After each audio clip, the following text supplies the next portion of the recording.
end of it, a copybook cross from a tight position, which is a hallmark of his play. He really did enough against Uruguay to win the match on his own. He laid on enough chances that weren't taken. But he's always going to be a threat. My disappointment at the moment is England haven't got the rhythm and the balance and the confidence that they showed in their last two matches. There's no doubt that nerves have got to them. Early on to Gary Stevens with one or two wild clearances. Fenwick not using the ball as well as he's able, and Glenn Hoddle really a shadow of what he was in the other match. And so they really do need to settle to frighten the Argentinians and get the balance back into the game.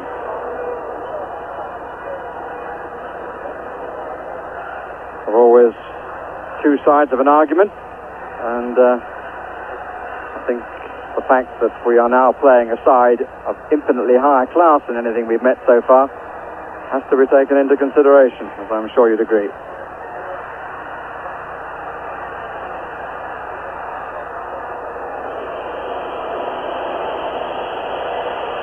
And in case you've come in and joined us late, let me tell you, with now 6 minutes remaining, there is still no score in this third of the four quarterfinals, England against Argentina.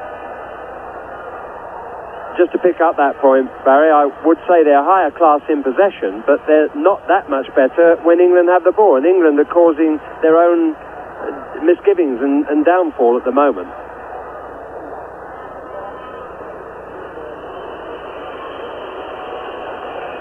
And the neutrals are a little disgruntled.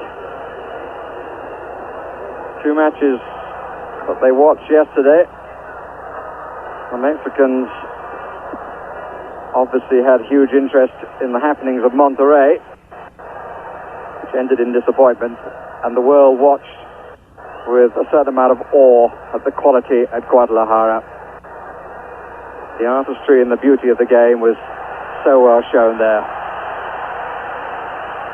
Here's Maradona. Three round him, he drew three, played it to Cuciuffo. He didn't make the most of the opportunity. Maradona went down a little late. But I think an example of what can happen. Maradona draws players to him. He's the honey for the bees. And suddenly he proves not to be the queen. Queen is wide to his right for the shot. And Maradona in need of attention. Well, if there's any eagle-eyed viewer at home saw that, they did rather better than we did here. I saw nothing at that point. Whether there was the usual tussle between a defender and Maradona, where it was 6-1 and half a dozen. Now let's have a look here. He's running on the left. You can see he actually ran into the back of a player who's showing no interest in him whatsoever and feigned the injury to get the sympathy. He's the best player in the world and by no means the worst actor by the look of it on that incident. You can't foul a man who's behind you. There he is. He's still outstanding and still will need stopping by fair means if England are going to win this match. But more than that, they've got to start to do their stuff on the ball. I wonder whether he understood Terry Fenwick's accent.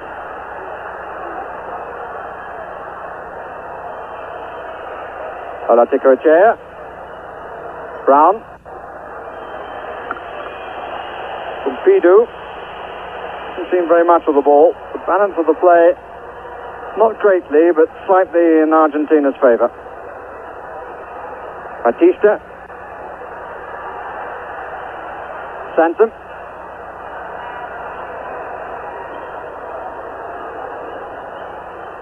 He would know better than anybody else that the side isn't quite ticking as it did in the two previous matches. Reid, an unpleasing bounce, and he was adjudged to have handled.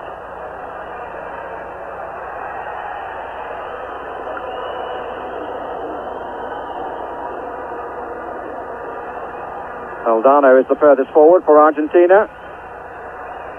Referee being very precise as to which blade of grass is the point of the free kick. Maradona down the middle, covered by Fenwick. And I think it's fair to say that only Maradona has looked like making a breakthrough. He's the only one who's committed people in the last third of the field. Burruchaga. Enrique has gone down. This is Maradona. They're forcing him across. Batista. Shot blocked by Hoddle. Wasn't a particularly good shot anyway. Butcher had to dig it out a little bit with his right foot.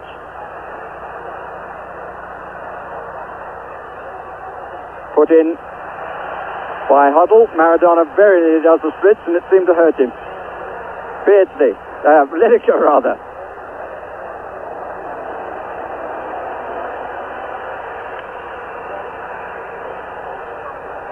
Batista.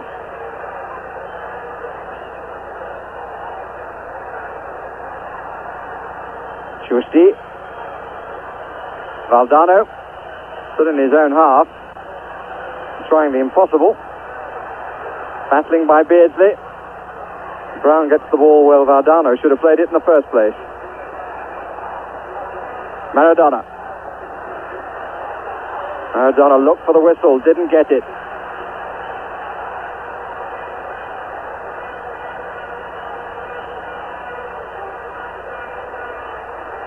And the Argentines, like the English, getting men behind the ball.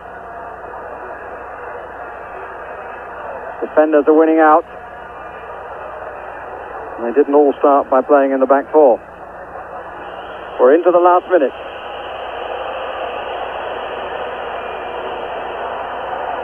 England's 49th match during the reign of Bobby Robson